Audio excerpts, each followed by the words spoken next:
ったままでいいですか。はい。お願いします。はい。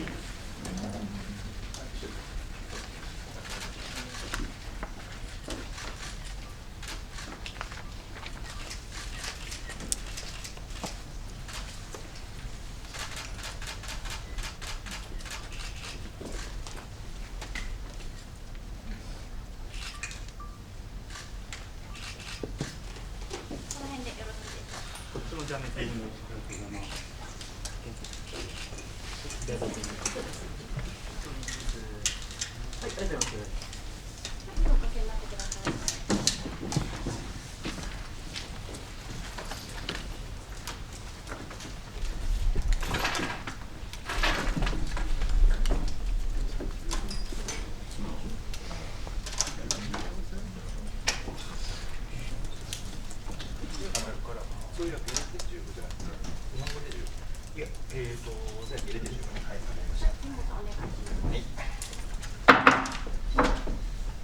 Good afternoon, ladies and gentlemen. Welcome to our first conference at Foreign Correspondence College Japan. My name is Teddy Jimbo. I'm a co-chair of the committee that organizes all the media events such as this one today, and I'm a moderator. And of course, we have a very remarkable speaker, the chief of Nippon Ishin no Kai, Nobuyuki Baba, with us today. And he will discuss, of course, the political reform and campaign funding and so forth, and also, of course, the Noto disaster. And I'm hoping that he will talk about the Osaka Expo as well. But anyway, he will speak briefly, about 15 minutes or so with the interpretation, and then we're going to open the floor for Q&A. And our interpreter today is, as always, Mary Joyce. Mary さんよろしくお願いします。じゃあ、馬場さん、スピーチの方最初にお願いいたします。はい。皆さんこんにちは。こんにちは。Good afternoon, everybody. ご紹介いただきました日本維新の会代表衆議院議員の馬場信之でございます。今日はですね、外国特派員協会のこの歴史と伝統のあるこの場にお招きをいただきましたことにまず心から厚く御礼申し上げたいと思います。As introduced, my name is Baba Nobuyuki of the Japan Innovation Party. I'm the representative of the party and also a member of the House of Representatives. First of all, I'd like to express my sincere thanks for the opportunity to be invited here to speak at such an honored or historic venue here. 今年2024年は日本の干支で申し上げますと辰年でございます。This year, 2024, according to the Japanese zodiac, is the year of the dragon. この辰年というのは日本では龍がこう起きていくということで、この国また国民にですね、いろんな元気のある活力のある縁起のいいことが起こるというふうに言われています。And it is known that the year of the dragon is the year in Japanese folklore in which the dragon awakes, it emerges, and it is a year in which things of great energy and also good fortune happen for both the country and the people of Japan. しかしながらその期待はこの1月1日元旦の日に発生いたしました能登半島地震で大きく崩れました。However, these high hopes that people did have of this new year were unfortunately collapsed following the disaster of the Noto Peninsula earthquake, which occurred on January 1, the first day of the new year. この地震によりまして、まだ3万人近くの皆さん方が今も避難をし、この寒空の中で、自衛隊や消防また警察の皆さん方による行方不明者の捜索も行われているところであります。And following this earthquake, there are still close to 30,000 people who are in evacuation even today. And on these cold days, there are also many members of the self-defense forces, the fire and the police, fire brigade and police of Japan, who are still seeking those whose whereabouts are unknown. 自宅を失い、家族を失い、そして、生きながらえたもののなかなか生活物資が完全に行き届いていない、ライフラインが寸断されたまま移動することも困難でありますし、水道や電気はまだまだあと3ヶ月ぐらいは復旧にかかるのではないかと言われています。Within this situation, there are many people who have lost their homes, lost their families, in which it's very difficult circumstances for materials to reach those who are in need. Many of the lifelines are still cut off. Movement in the affected areas is difficult. And for example, water and electricity has also not been returned to the areas as well. It is expected that it will take approximately 3 months for the recovery of such lifelines. 我々日本維新の会は震災発生直後からこの災害対策本部というものを立ち上げました。私自らが本部長になり、早速ですね、この石川、富山、新潟、この地元の関係者と連絡を取り合って、情報収集に努めました。Since immediately after the disaster, the Japan Innovation Party established a response headquarters, and I'm personally heading up this headquarters within our party as well. We've been coordinating closely with the local and affiliate and related people in the prefectures of Ishikawa, Toyama, and Niigata in order to gather the necessary information. 1月5日には岸田総理はじめ、主要政党の6党首代表が集まりまして、そういった情報を共有すると、そして現地の生の情勢をお聞かせいただきました。On January the 5th, including Prime Minister Kishida, the heads of the 6 major political parties of Japan came together in order to exchange information and also to hear directly about the situation on the ground. 我が党からも現地からのいろんなご意見や要望については岸田総理にしっかりとお伝えをしたところであります。And our party also on this occasion conveyed the various both opinions and requests we have been receiving from the local community to Prime Minister Kishida at this time. また一昨日は音喜多参議院議員が現地入りをし、この大きく被害を受けている地域の皆様方とも意見交換をしたところであります。And also several days ago, the House of Council's Diet member Noto Peninsula also entered the affected areas there and had opportunity to exchange of opinions or to speak directly with the local community there. 私自身も来週22日の月曜日に現地入りをいたしまして、私の方は現場でご活動いただいている自衛隊、また消防、警察、そういった方々の拠点になっているところを訪問させていただいて、お礼を申し上げていきたいな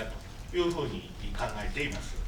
And personally, I am also planning to enter the affected areas next week on Monday, January the 22nd. I will be visiting the site in which there is the headquarters of the base of the Self-Defense Forces, Fire Brigade and Police who are active in the areas, and I hope to express my gratitude for their dedicated work then. 数ある政党の中で、日本維新の会我が党だけがですね、身を切る改革というものを行っています。Out of all of the political parties in Japan, our party, the Innovation Party, is the only one who is really conducting reform at the moment, even to cut ourselves or even with our own on the line. 我々国会議員は毎月給料の中から18万円、そしてボーナス時には70万円の拠出をし、それを政党の中にプールをしています。All of the diet members of our party, for example, are of our monthly salary from this 180,000 yen and from the bonus 700,000 yen, extracting this and putting it together into a party pool. こういったプールされたお金は国内外でいろんな災害やまた紛争等があったときに支援金として使わせていただいているところであります。And these funds, which are pulled together from each of our individual diet members' salaries and bonuses, are then used for support or relief at times of disaster or conflict, both here in Japan and also internationally. 最近ではウクライナに対してピックアップトラックを50台、そして、缶詰の食料品を1コンテナ送らせていただいたところであります。And recently, for example, this has been used to send 50 pickup trucks and also 1 container of canned foods for support for Ukraine. 今回の大きな被害、ダメージを受けている能登半島、また北陸地方の各県には、この身を切る改革から義援金として、各自治体にお届けをするべく今計画をしているところであります。And in regards to the Noto Peninsula and the broader Hokuriku area, which has been severely damaged by the recent disaster, we are now putting in place plans to send support funds to each of the local municipalities within the affected prefectures from this pool of funds. 地震をはじめとした災害が起こった時には、直後には大きな支援があちらこちらから寄せられますけれども、実際にはこれからの支援が私は非常に重要になってくると考えています。In the cases of earthquakes or other disasters, immediately following the disaster, there is always a large amount of aid which is sent from many different places. However, what I believe is very important is the aid that will be needed from now going ahead. 日本維新の会といたしましては、今後も息の長い物心両面の支援を行っていくということをまず皆様方にご報告しておきたいと思います。So first, I would like to report to you all that the Innovation Party is planning and prepared to implement long-term support to ensure that these needs are met as we go forward also. さて、国会の方ですが、今月26日から通常国会がスタートをする予定でございます。And in regards to the Diet, the ordinary session is planned to open on January 26th. この通常国会は、この日本が今、国内外で抱えている非常に多くのそして重要な課題を解決していく場になるであろうと思います。And I believe that this ordinary diet session will be the place in which we strive to resolve many of the large and also important challenges that Japan is facing now, both domestically and internationally. しかしながら、この現状の日本の政治は、自民党によるこの政治資金パーティーの裏金問題で大きく揺れ動いています。However, Japanese politics currently is being very much shaken by the issue we have at the moment of the funds in relation to political party funds in relation or coming from the parties on behalf of the LDP. 我々日本維新の会は先ほども申し上げましたが、身を切る改革やこの税金の使い道というものについて厳しい態度をとっている政党であります。Our party, the Innovation Party, is taking a very stringent or strict stance in regards to these kinds of funds, including also, as you mentioned before, cutting our own personal funds and also looking at the usage of tax money. 本日も党内に政治改革実行本部というものを立ち上げまして、この政治資金の透明化、またこのルールに違反した、法律に違反したものに対する厳罰化、また再発防止、そういったものに厳しく指摘をしながら議論をしていきたいというふうに考えています。And today within the party we have just launched a headquarters of a committee in order to look or examine at this issue, to look at the issue of political funds in regards to transparency, in regards to punishments that should be in place in the case of violation of rules or laws, to look at methods for preventing reoccurrence and how to make strict proposals in regards to this. そしてもう一点、申し上げなければならないのは、私は大阪の出身でございますので、来年4月から予定されています大阪・関西万博についてでございます。And the last point which I must talk about today, as I am from Osaka, is the Osaka Kansai Expo, which is being planned to open in April of next year. この大阪・関西万博はテーマは命輝く未来社会のデザインということになっています。The theme of next year's Osaka Kansai Expo is the life shining society of the future. 来年開催がされる時点で世界の先端の科学技術であるとか、先端の再生医療、こういったものを集約をし、この未来への希望を持っていただく、また長寿や健康というものも一緒に考えていく、そういう場になることを目標にしています。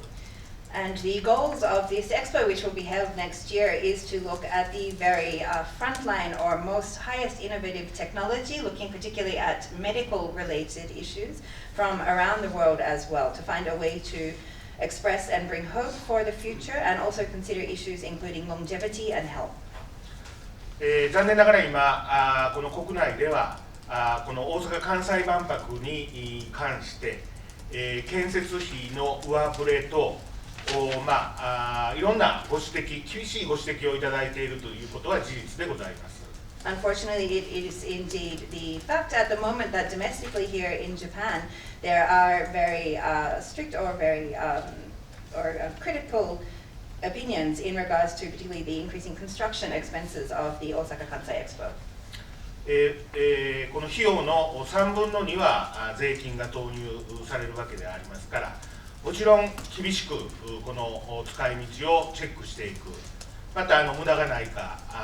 常に監視をしていくということは必要だと思います。Of course, as 2/3 of these funds are coming from Japanese taxes, there is certainly a need for very stringent checks to be in place to ensure that there is no wasting of funds and also to ensure that monitoring is implemented constantly. 一方、今年の秋頃にはですね、参加していただく各国のパビリオンのコンテンツ、また各企業がどういう技術を形あるものとして見せていくかということが発表される予定であります。And at the same time, in autumn of this year, it is expected that each of the countries which will be holding a pavilion will be presenting the contents of their national pavilions. Also, the corporations who will be on display will be looking at presenting what kind of concrete things that they will be having showcased at the expo.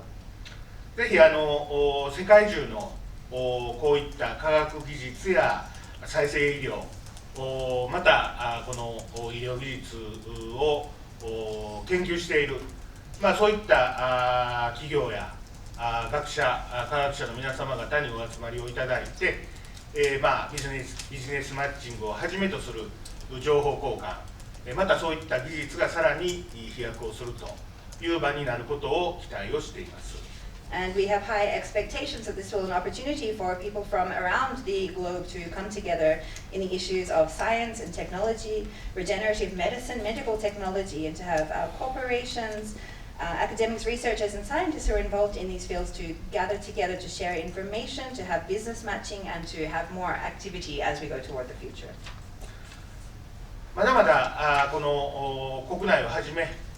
世界の皆様方にはこの大阪・関西万博の意義や目的届いていないというふうに思いますので、今日お集まりの皆様方、各国のお集まりの皆様方もぜひご協力をいただいてですね、この来年の大阪・関西万博の重要性というものをそれぞれの母国でお伝えをいただければ幸いでございます。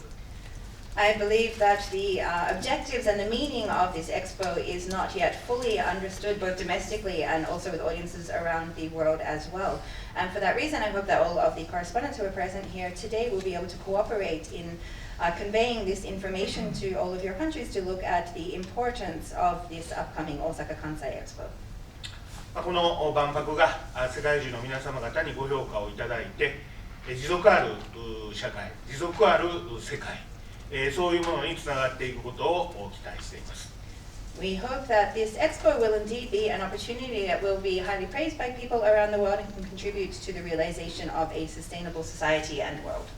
ありがとうございました。Thank you very much.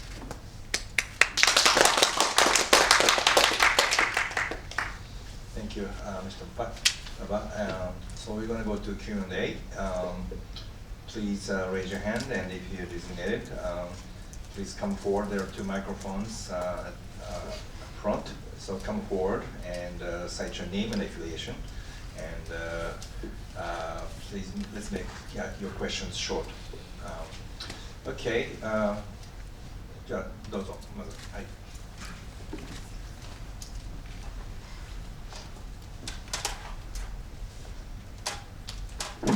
Thank you very much. My name is Nishimura, freelance. Thank you for today. My question is about the Osaka Expo.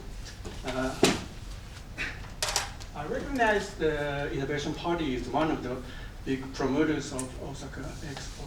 And concerning the scandal of sex assault by a comedian Hitoshi Matsumoto, do you think he should stay as a special ambassador of the Expo? お願いします。はい、フリーランスの西村と申します。万博についての質問なんですけれども、維新の会の方が今回の万博を推進されているということを理解しているんですけれども、最近芸能人のスキャンダル、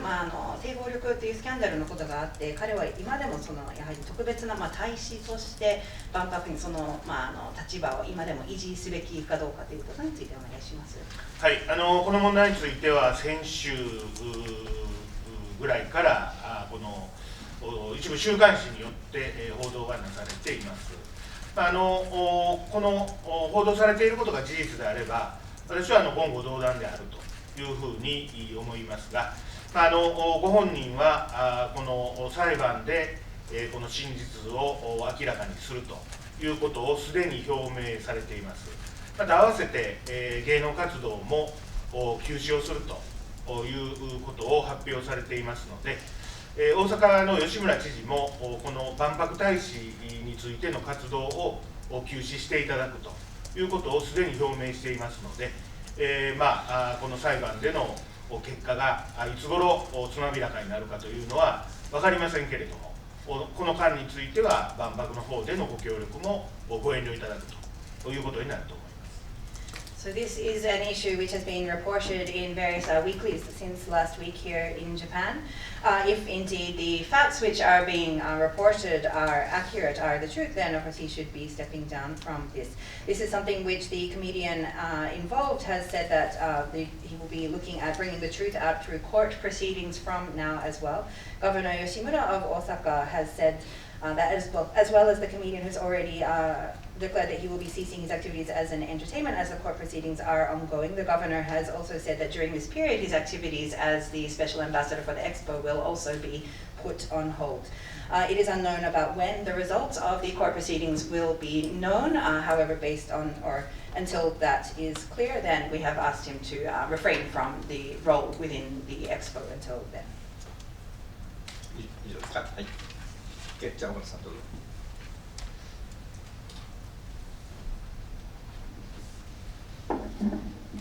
I'm Toshio Wata with Arc Times. I'm going to ask a question in Japanese as you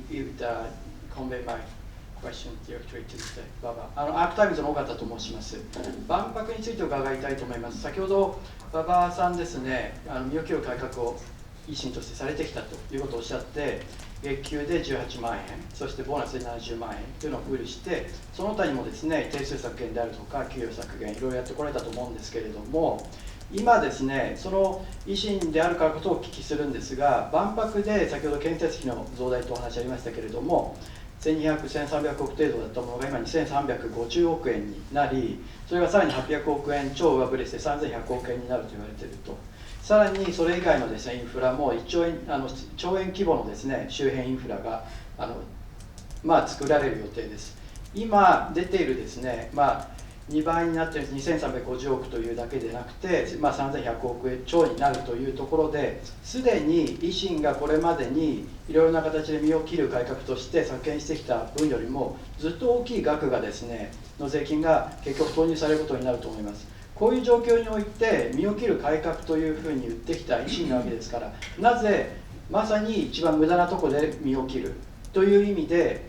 少なくとも延期、これは経済同友会の新浪さんが言っていることですけども、少なくとも延期にならないのか、もしくはなぜ中止ということを身を切る改革という立場でそういうことを言えないのか、それが1点目です。で、もう1点目がその関連で、今、能登半島地震の話をされましたけれども、能登半島地震で、あれだけですね、今も被災者が大勢いて、先ほど3万人近い人がまだ避難しているとおっしゃってましたが、それについてですね、やはり予算を能登半島の復興に向けるべきだと、私も現地に先週末行きましたけれども、もう報道されている以上に道路なんかひどい状況でかなりのお金がかかるというのは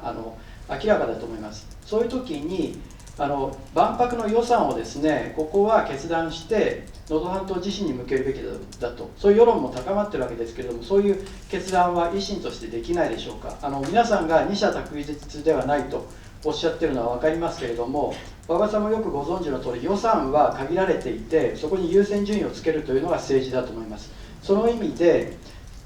今の能登半島地震への予算と万博予算の優先順位をつけるときに、これは能登半島地震が上にはならないんでしょうか。その優先順位を明確にお答えいただきたいと思います。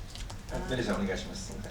Is Okata of Arctimes. I have two questions related to the Expo. The first is you've spoken about the Innovation Party as being a party which is cutting its own funds, for example, through the salaries and so on of the Diet members. However, when we look at the issue of the increasing construction costs of the Expo, which you mentioned as well, we are seeing that this is going on to the scale of hundreds of billions more than had been originally proposed as well. In regards to the infrastructure costs which are being proposed, this is on the level of trillions of Japanese yen as well. If we look at, for example, the figures just for the venue construction, which is being set now at 235 billion, for example, but expected to be increasing even more from there. If the Innovation Party is indeed looking at how to cut its own expenses and make sure that it is a leaner budget which is in place, should not certainly looking at how to cut these funds in regards to the Expo, which is of course a much larger amount of funds that we are looking at.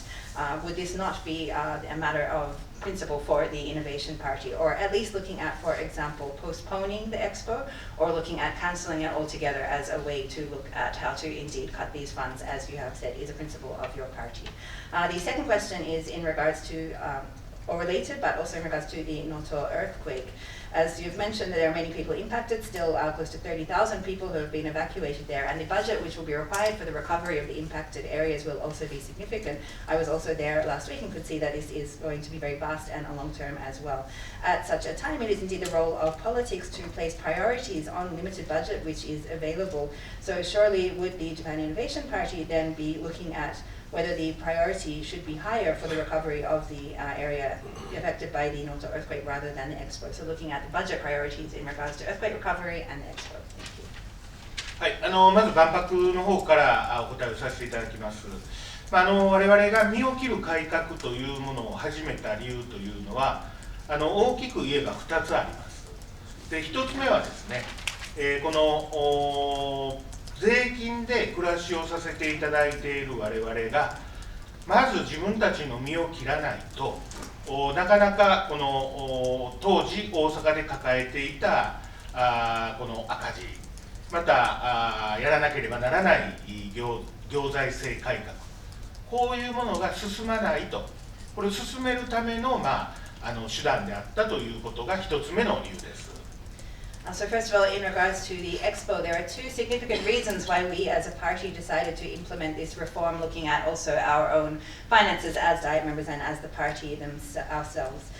The first of these, looking at as we are people who are indeed living off the tax funds, tax money as well, we saw the need to be able to have cuts in this first to deal with the challenges that were being faced, including the financial deficit being in the red of the Osaka prefecture budget at the moment, and in order to make progress in the financial reform needed to be implemented within the prefecture and the local government there as well. So the cuts were, the first was in order to make progress in those areas. その結果ですね、大阪で、まず最初に始まった身を切る改革によって、どういうことが起こったかということを申しますと、この行財政改革がどんどんと進んで、それによって生み出された財源で、借金を返しながらこの未来への投資、すなわち大阪ではこの全ての教育を無償化にするということが今現実のものになっています。And so what has happened as a result of implementing this reform in Osaka? Well, first of all, we were able to make progress in regards to this administrative and financial reform within the prefectural government, repay the loans which were then at the place, and that meant that these funds could instead be used in investment toward the future. This has meant that we have been able to realize making all education free in Osaka. 全国47都道府県の中で幼稚園、保育園の幼児教育に始まって、中学校、高校、私立のこういった学校の無償化、また大阪では公立高校が入学金授業料無償化というものが現実のものになっています。And as a result, Osaka is the only prefecture of all 47 prefectures in Japan in which we have been able to make completely free the early childhood education, also the junior and high school education, up to junior and high school education, and also in regards to public schools, the entrance fees and tuition also has been made free. すなわちこの身を切る改革によって、今まで多くのリクエストのあった行政サービスがスタートをしたということがまず一つ目の目標でありました。And so this first goal, as a result, or as an objective from the reforms to be conducted within the party, was to make possible these kinds of administrative services which were receiving the highest number of requests from the people. そして2つ目の目標、目的はですね、先ほども申し上げましたように、この行政だけでは手の届かないところに義援金というものをお届けをしていくと。なかなか役所というところは予算化されて、また一定のメニューがあるものについて実行すれば予算が降りてくる、補助金がつくというシステムになっています。And the second goal of this, which I referred to previously as well, is to look at how to have support or relief funds available for things where regular administrative funds are perhaps difficult to deliver. Public funds, of course, have budgets which have been decided in advance. They have set menus and things, subsidies and funds and so on need to be implemented from within these structures which are already in place. そのため小さな町村ではなかなかすぐに対応できるお金がないというのが現実の姿です。And so this has meant, particularly for small villages or small municipalities, it's quite difficult to have funds for immediate response as needed. したがってそういうところにこの即効性のあるお金をお届けさせていただくというのが第二の目的であります。So the second goal is to be able to send relief or support funds in which can be immediately effective to such places. 一方、万博は先ほどもお話をさせていただいたように、この2025年時点での世界の先端科学技術、また先端医療技術、再生医療とかですね、そういうものを結集させるということが目的であります。At the same time, as mentioned, the Expo, which is scheduled to be held next year in 2025, will be a place to bring together all of the world's top science or medical technology, including regenerative medicine. それによっていろんなビジネスチャンスが私は発生すると思いますし、その技術が大阪・関西で産業化される、商品化されると、そういう展開を目指しているわけであります。And I believe that this will lead to various business chances emerging from this as well, which can then be industrialized or commercialized here in Osaka and Kansai. したがって、これはこの税金を無駄遣いしているということではなしにですね、この企業でいう投資をしているという考え方を我々は持っています。Therefore, we believe that these funds are not looking at this tax is not being used as a waste, but rather if we look at it from a business perspective as an investment. 会場建設費が上振れしているということについては、これからもチェックが必要ですし、そのチェックをする機能というものも先般設置がされています。And so looking at the potentially increasing construction fees from now as well, it will still be necessary to implement checks as we go forward, and the functions and the mechanisms for these checks are in place. また大阪・関西を中心にですね、すでに決定されていたいろいろな公共事業、こういうものも万博をするということによって加速化しているということは事実であります。And in regards to many of the public projects which were already decided to take place within the Osaka and Kansai regions, these are projects which were already being planned and they have been brought forward or brought more fast in connection with the Expo. その総額ですね、おっしゃっていただいたように1兆円前後というふうに言われていますが、一方この経済効果はですね、最新のものでは2兆8000億円あるというふうに言われています。And as mentioned, indeed, the expected cost of these infrastructure-related projects is said to be around 1 trillion yen. However, at the same time, the economic effect is expected to be around 2.8 trillion yen. 私はこの万博事業というのは極論を言えば赤字にならなければいい、そこからいろんな産業が生まれ、そして育って、それがまた中長期のこの経済効果につながっていくのではないかと考えています。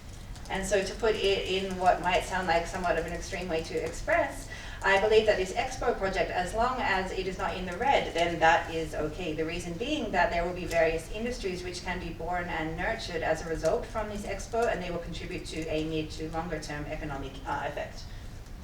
日本は30年間経済成長ができなかった、しなかったというふうに言われていますが、私はこの30年、40年前にですね、こういった中長期の経済対策、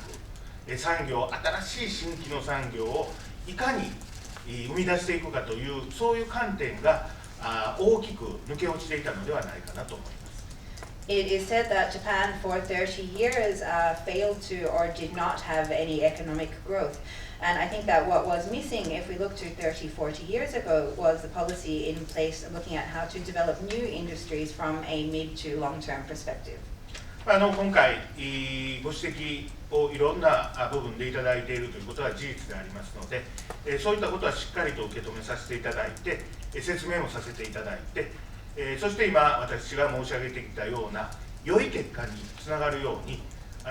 これからも努力はしていきたいというふうに思いますので、ぜひそういった部分でご期待をいただきたいというふうに思います。And so, as has been of course noted, there are various opinions or criticisms coming in relation to different issues around the Expo. We take these very sincerely. We will continue to respond and explain each of these issues, and as I mentioned, continue to make all efforts towards a good result of this. So I hope that you'll continue to have high expectations in this regard. そして、北陸方面での地震の現状での支援、また復興というものに多くのお金がかかるということはおっしゃっていただいた通りだと思います。And in regards to both the current aid which is needed and the ongoing recovery of the Hokuriku earthquake-affected area, as mentioned, this will indeed take a significant budget. すでに先週、岸田総理は予備費から47億円のお金をこの震災対策に拠出するということもおっしゃっておられますし、来年度予算の中の予備費、当初計上されているのは5000億円でありましたが、これを1兆円に倍増するということも表明されています。Already last week, Prime Minister Kishida has mentioned that he will be putting from some of the supplementary or additional budget which was kept available 4.7 billion Japanese yen towards this, and next year the amount of this part of the budget had been set at 500 billion yen. This will be increased to 1 trillion yen in order to respond to these needs. 北陸の皆様方が不安のないような形でしっかりとこの財政的な裏付けも行った上で、先ほども申し上げましたが、この震災復興というのは息の長いものになると思いますので、その財政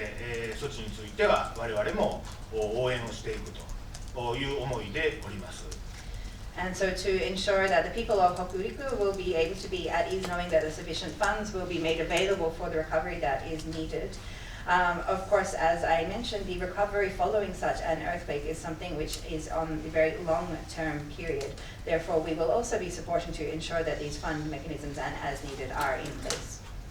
しかしながら、その財源を万博を中止や延期をして捻出するということは、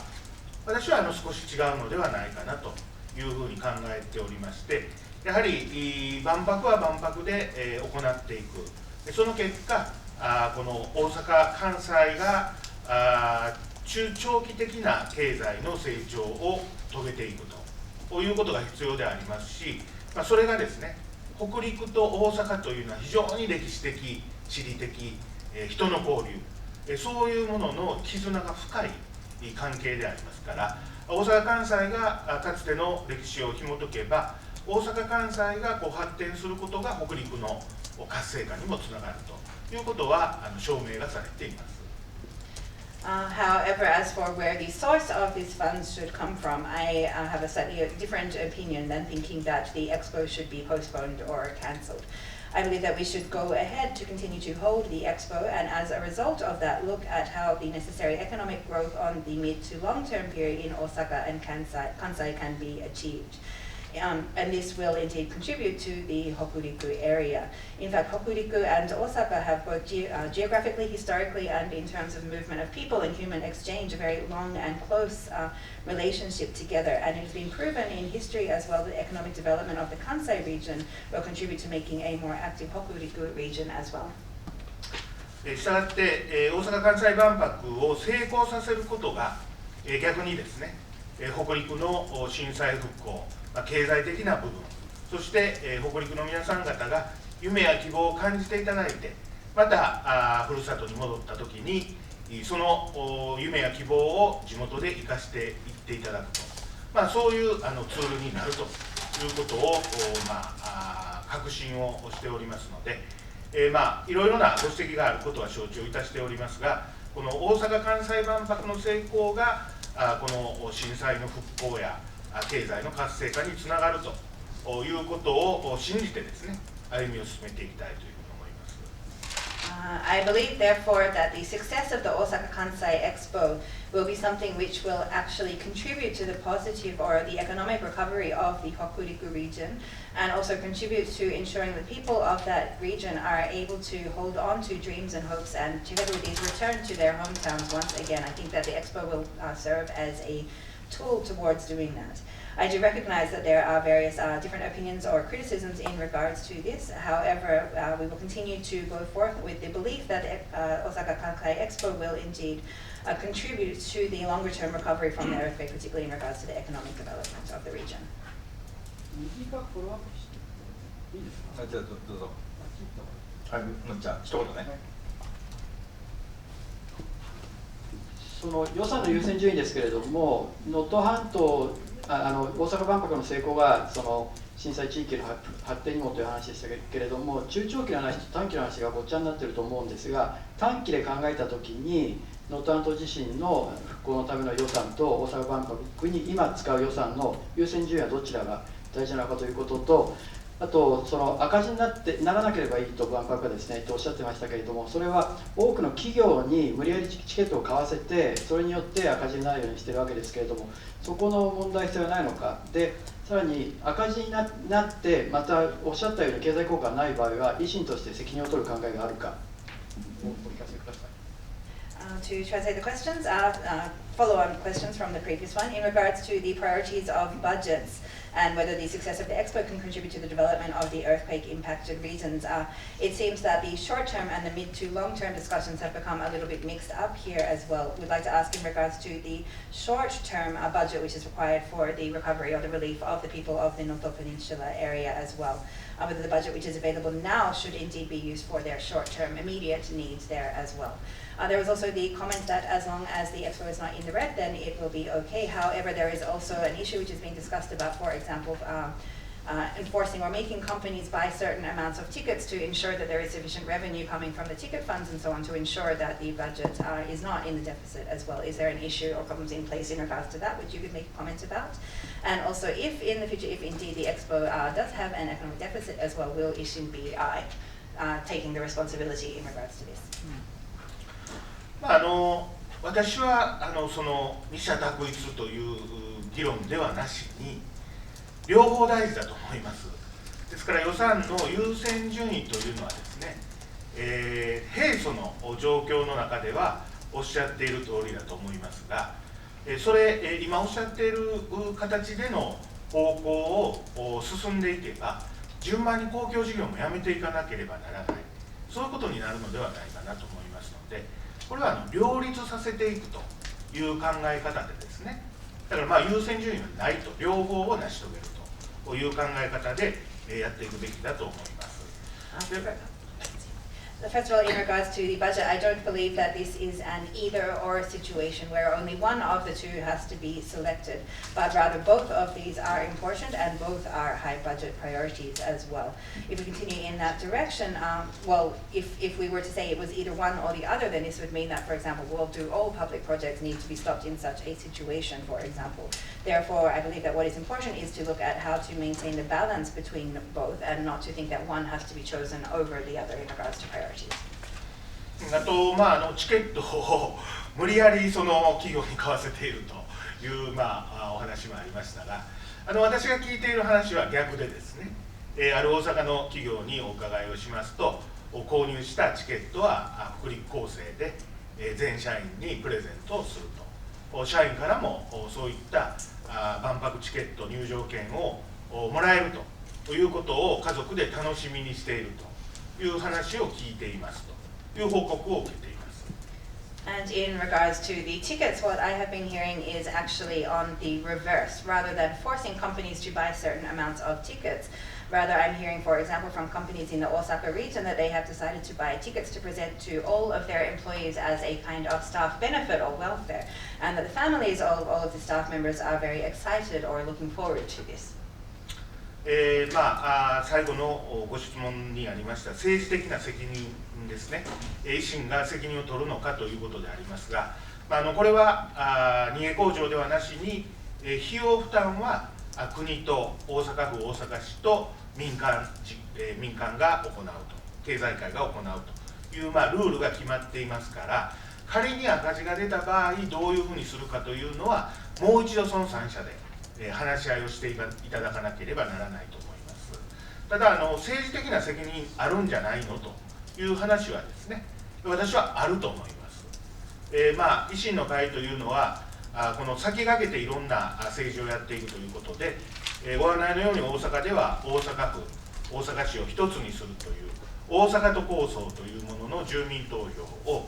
2度行わせていただきました。これは税金投入されていますから、結果この大阪都構想が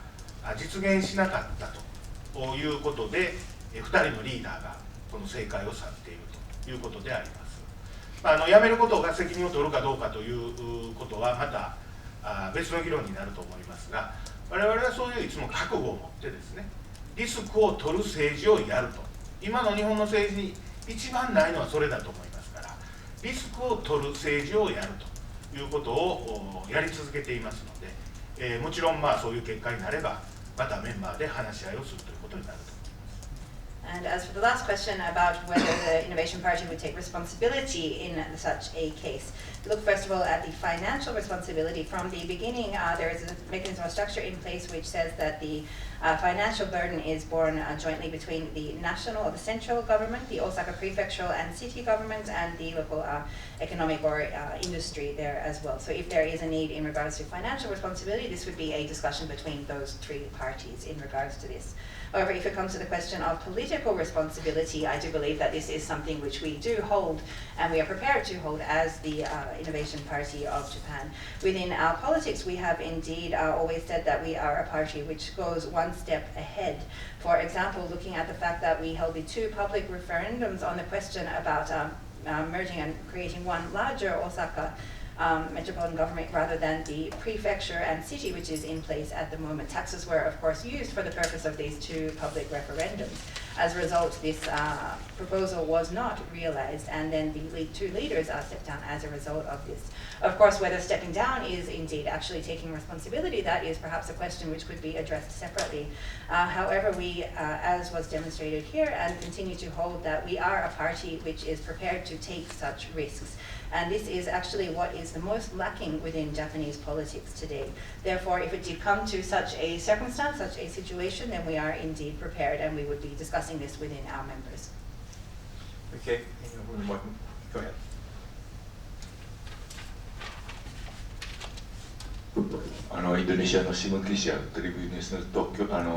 特派員スシローと申します。維新の会の代表として、私たちは海外のメディアなんですけども、私の気になるのはどのぐらい国際社会にあるの人たちが興味があるかどうか、ちょっとそこの辺が気になるんですね。まあ、具体的に簡単に言えば、大阪万博と話をしたら、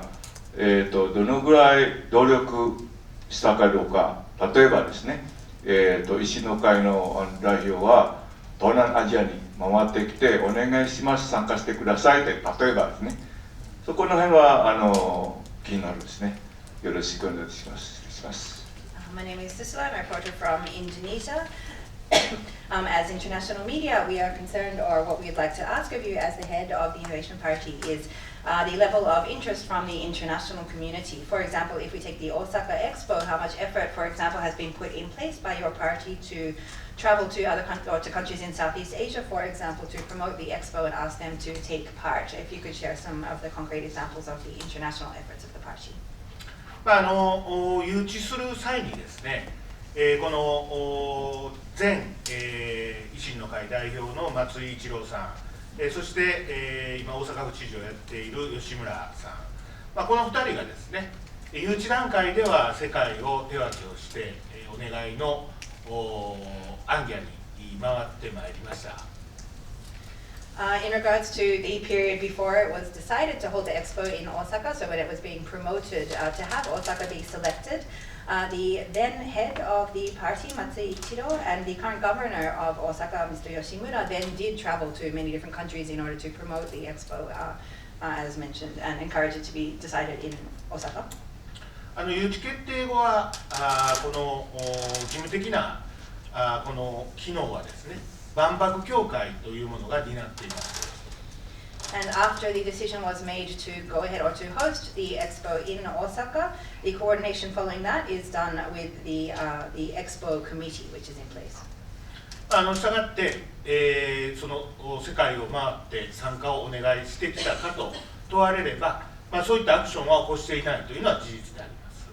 And so as to the question specifically about whether we have been going to other countries to concretely ask them to take place in the expo, this is not something that we are doing as a party. ただ私自身も昨年の7月にはアメリカ、8月には台湾を訪問し、また時間のある時にはですね、この在京の各国の大使館を回らせていただいてまいりました。However, last year in July, I did visit the United States, and in August, Taiwan. And when time is available, I also meet regularly with different embassies here in Tokyo as well. そういった活動を通じてですね、またあらゆる機会を通じて、万博への参加をお願いをしてきたということも事実であります。And so through availing of such opportunities and other similar occasions as well, it is at these times when we are encouraging different countries to take part in the expo. Okay, go ahead. Then I go to you, and then she's time.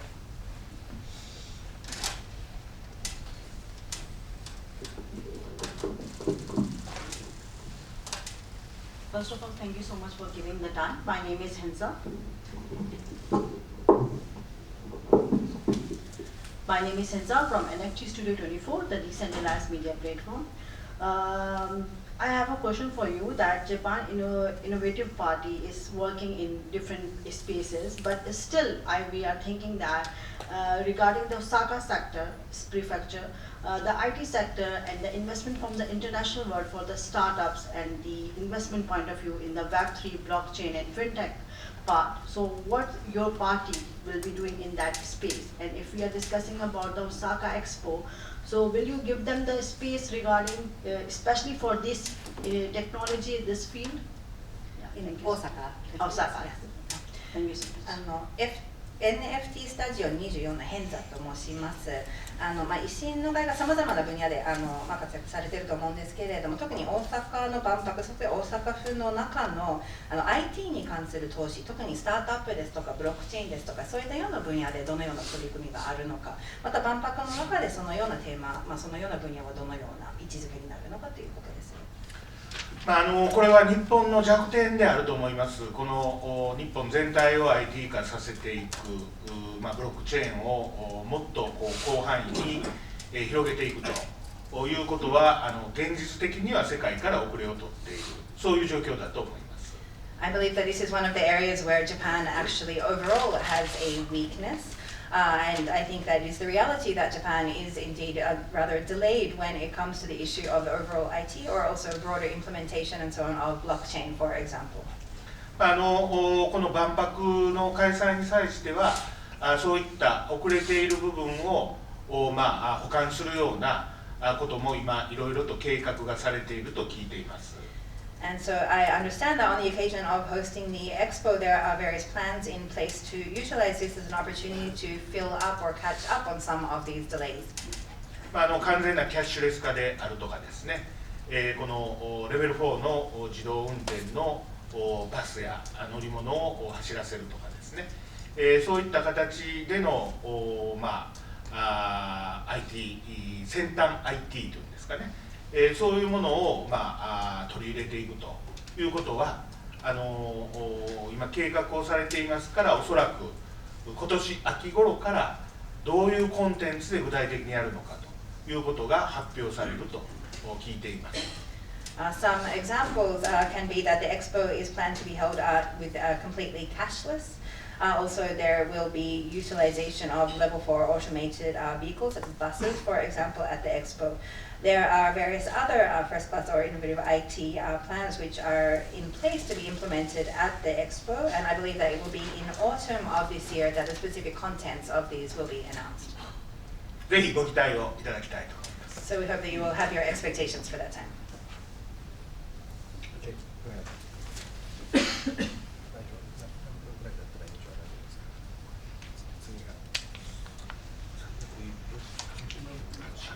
新幹線ね。東京駅。Hi, thanks. Good afternoon. My name is Gabriele Mivaggi. I'm a reporter at the Japan Times. I have a question for you on your remarks last year about the Japanese Communist Party.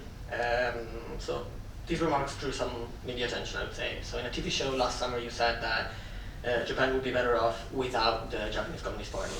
And then you said that you were not going to retract your statement because that was your political belief. So as the leader of a party which aims to become Japan's largest party in 2 elections time, you said, how do you think that this kind of rhetoric will affect Ishin's image within the public and also just the tone of the political debate in Japan? Thanks very much. ジャパンタイムズの記者です。昨年テレビの方で共産党についてのコメントについてお伺いしたいと思います。その時テレビ番組で、日本は共産党ない方がいいという発言をされて、その後も撤回しないというようなことがありました。一つの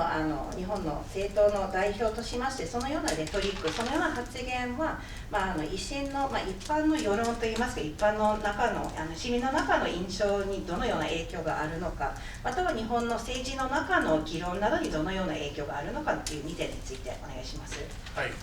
その私の発言の真意はですね、やはり世界的に共産主義というものが衰退をしてきているというところにあると思います。したがって、この今日本の中での共産党さん、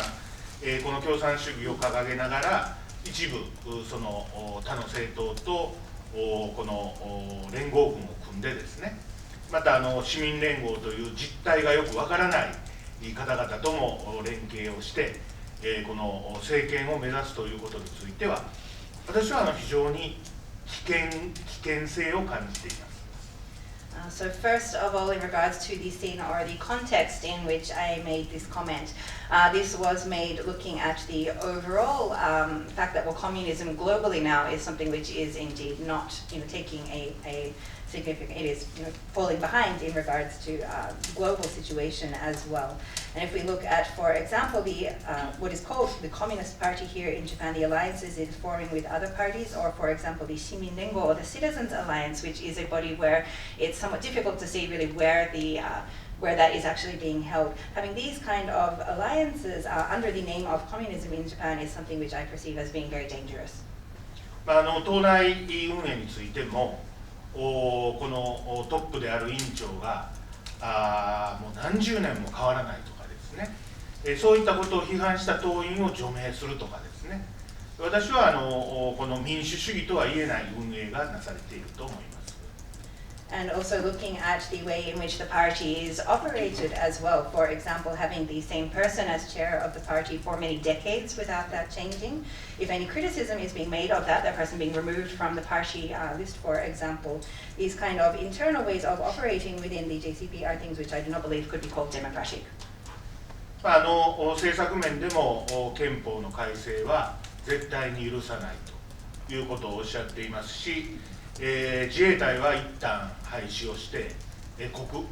国軍を作るというようなこともおっしゃっています。天皇制もどうするか、右へ行ったり左へ行ったりいろんな理論をおっしゃっています。And in regards to the policy, for example, as well, saying that they would not allow or accept constitutional amendment under any circumstances, looking at completely getting rid of the self-defense forces of Japan, and their policy in regards to the emperor, the imperial system is all over the place, going from left to right. もちろんこれからの世界の国々はそれぞれの多様性を認めていくという時代であることは否定をいたしませんが、しかしながら日本の国のやはり根付いている伝統文化、脈々とつながっているこの歴史、そういうものをですね、ないがしろにして、いいのかということを考えれば、私はそれは守っていくべきものであるというふうに思います。Of course, in the global community which we are in, each country needs to have the diversity recognized, and this is not something which I would deny. However, in the case of Japan, where there is a very deeply rooted traditional culture and history is very closely connected in these ways, is this something which I believe that we can just ignore or neglect? I do not think that is the case. I think that we need to maintain these traditions here in Japan. そういった部分が欠けてきているのが今の日本で、この日本の国内で起こっているいろんな問題はそこに起因をしているのではないかなと思います。And this is indeed what I think is very much lacking in Japan today as well. Looking at the domestic situation, the cause or the factors which are related to much of what is happening today are rooted here, I believe. 発言以降ですね、随分多くのお叱りもいただきましたが、私の真意を知っていただいた方々からは大きな賛意も寄せられたところであります。Since I made those statements, there were, of course, many strict words or harsh words which were made in regards to that as well. However, for people who understood what was at the heart of what I was trying to say there, I also received many words in support. そういった私の生の話を聞いていただければご理解をいただけるのではないかなというふうに思います。And so I think that if people can hear directly what it is that I'm saying, then they will indeed accept or understand that. Okay, Mr. Baba agreed to stay a little bit longer for overtime, so let's just go for one more question. 望月さん、最後、じゃあどうぞ。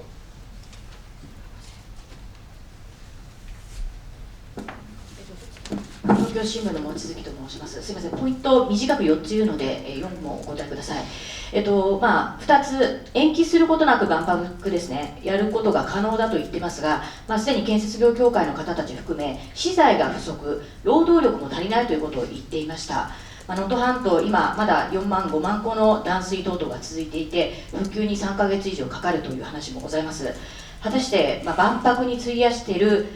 分の労働力、また資材に関しては、やはり優先的に能登半島自身の復興にこそかけるべきだと思うんですが、この点はどうかということと、それから先ほど、リスクを取って責任を負うべきだと、赤字の場合は、みんなで考えたいとおっしゃってました。もともとは先ほど言ったように、松井、当時の知事、橋本さんや菅さん、安倍さん、4人で話し合って大阪万博やろうという話になったと、松井さんが著書で書かれています。もしですね、これ赤字になった場合、今でさえ大阪市民は1人当たり2万8000円の負担、4人家族になると11万を超えるという、こういう試算も一部テレビ局が報道してました。維新の支持者の7割が今現状でまだ反対と、万博にですね、こういう声が出ております。赤字になった場合、責任をどう取るかを考えると言いましたが、誰が取るのか、万博協会、確か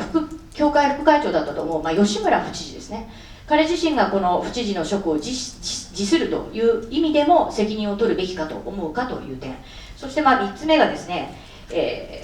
裏金問題、今日読売新聞が安倍派7幹部は一律不起訴へという、検察庁の方針を報道しております。今は検察庁発表しておりませんが、こうなると会計責任者のみに再び、責任が記されるということになります。政治資金規正法の改正について非常に岸田さんは及び腰です。刷新会議のうち10人が、安倍派10人のうち9人がこの裏金問題に絡んでたと報道も出ています。ここに関してでは、党としてですね、どういった規正法の改正、いわゆる連座制の適用のようなものを入れ込むべきと思うか否かと、これに関して、野党との連携があるか、そしてすみません、8つ目。そうですか、1回通訳します。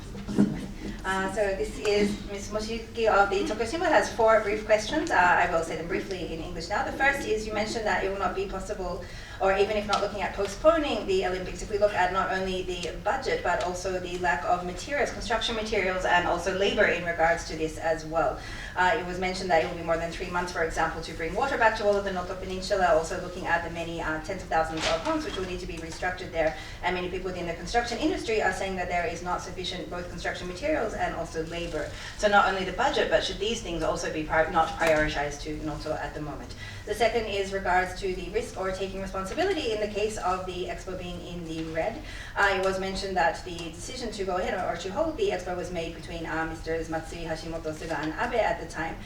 It is already reported that if, or the citizens of Osaka are needing to contribute 28,000 yen at the moment for the expo, and if this will of course increase potentially if there is an increase in the number of funds there as well. There's also a situation where 70% of even Ishin supporters in Osaka are in opposition to the expo. So I'd like to ask more detail about who will be taking responsibility and how in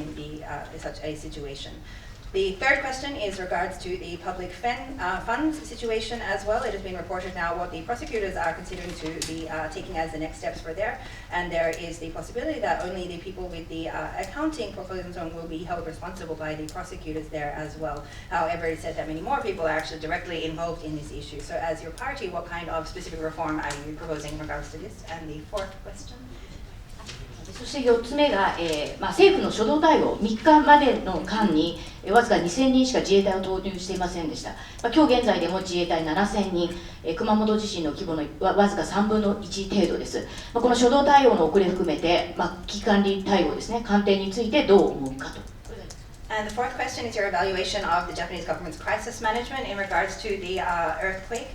For example, the initial response, it is said that, well, initially only 2,000 self-defense force personnel were sent. Now it is 7,000 who are there, but this is only 1/3 of the number who were sent following the Kumamoto earthquake, for example. So your evaluation of the central government's crisis management or immediate response to the disaster. はい、まず万博の方からお答えをさせていただきます。今、万博会場で働いておられる皆さん方、また重機等をですね、この北陸へ持って行って復興のために使うべきではないかというご意見はたびたびいただいているところであります。しかしながら現在の北陸能登半島についてはまだその重機がどんどんと入ってですね、いろんな建築物を構築していく、建てていくという段階にはないと思います。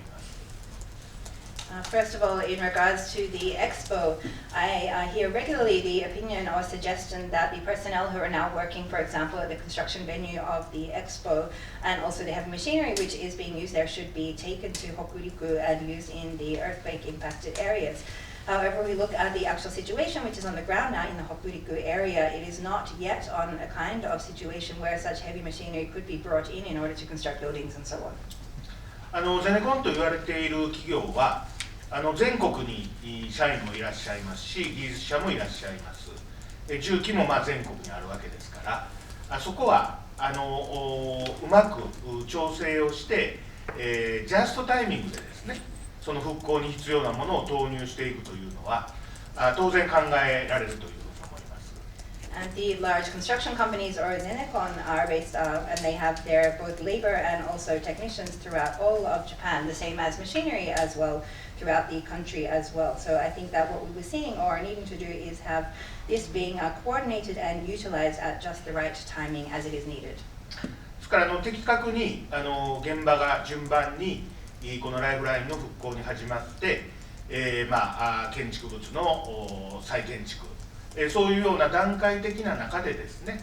この各企業の判断で人や重機、資材、そういったものを北陸に優先的に回さなければならないということになれば、私はそれは喜んでやっていただいたらいいのではないかなと思います。And so as we see the situation stage by stage as we go forward, where on the ground the lifelines are restored and it becomes a stage where indeed the reconstruction of buildings can start to take place, then I think each company will be making their decision at the moment about their priority of where to send personnel, machinery and materials. And if it is decided then that the priority needs to be given to Hokuriku, this is of course something which we would welcome. で、2点目のご質問ですが、この赤字の場合の責任、先ほどもお話がございましたが、これ万博というのは逃げ工場ではありませんが、これは国のイベントなんですね。ご存知のように万博というのは国のイベント、オリンピックというのは都市のイベントです。ですから主体的には国がこの運営をしていくということになりますが、そこは構成員であります大阪府や大阪市にも責任があるということは当然のことだというふうに思います。したがって、繰り返しになりますが、赤字になった場合はこれはまず3社、国、大阪府、大阪市経済界でこの赤字のまま放置するわけにはいきませんから、これをどう穴埋めするかということについては、協議をする必要があると思います。And in regards to the second question about the responsibility around the expo, or any expo is a national event. It is an event which is hosted and held by the national government. This is different to the Olympics, which are hosted and held by the city government. Therefore, it is the Japanese central government which is at the center of the operations for this. Of course, it is also the Osaka Prefecture and the city which together form the committee for this, and there is therefore the responsibility there. However, repeating what I mentioned before, if there is a case where such financial responsibility needs to be taken, then the discussion will be held between the three parties of the central government, the Osaka Prefecture and city governments, and the Osaka economic the industry in Osaka as well, in order to discuss how to fill this financial gap. そしてもちろん政治的な責任もあるというふうに考えていますので、もしそういう赤字になった際にはですね、どういう責任の取り方をするのかと、これは維新のメンバーでよく協議をしてですね、決めていきたいと、そういうふうに思います。And there is also not only the financial but also the political responsibility which would be at hand there as well. And there would need to be, or there would be a consultation discussion within the party as to how to take this. 3つ目のご質問ですが、この自民党の政治資金に関わる諸問題ですね。これは翻って考えますと、平成元年にこのリクルート事件が発生し、そして当時ですね、これは皆さん方のホームページを見ていただいたらいいと思いますが、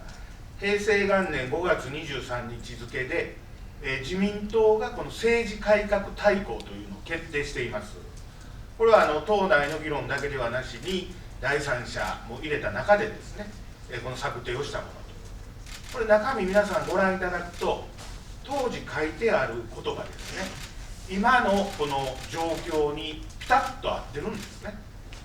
ですからこの時にこの政治改革大綱を実行していれば今回の問題は起こらなかったというふうに私は基本的に考えています。And the third question in regards to the LDP political funds issue or scandal, if we actually go back to the first year of the Heisei period when there was the recruit scandal, in that year on March 23rd, that was when the LDP announced their new political reform policy. This was done not only internally within the party but also with third parties involved, and the content of this is available on the internet as well. And actually what was already written out in this proposal or what was decided for political reform at that time, if that had actually been implemented, then the problem that we are seeing now would not actually have happened. 自民党は政治刷新会議ですか、なるものを設置いたしましたが、そんなことをするよりですね、これを実行するということの方が非常に大事だと思いますし、ご質問のこの会計責任者のみで本当に責任が取れるのかということについては、私は組織の構成上ですね、会計責任者という方はですね、企業で言えば一社員なんですね。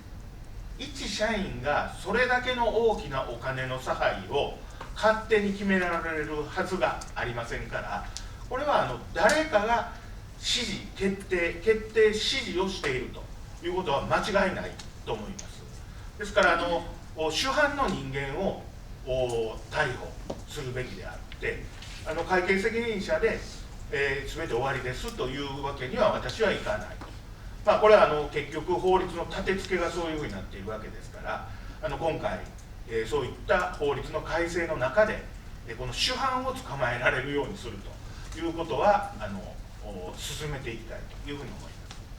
And so in regards to this, well, the LDP has set up a new committee to look at how to deal with this issue and so on, but I think that rather than doing that, if they were just looking at how to implement what had already been decided within the party, then this is the way in order to resolve this as well, and to look at how to take responsibility there. Also, if we look at the composition of the organization, for example,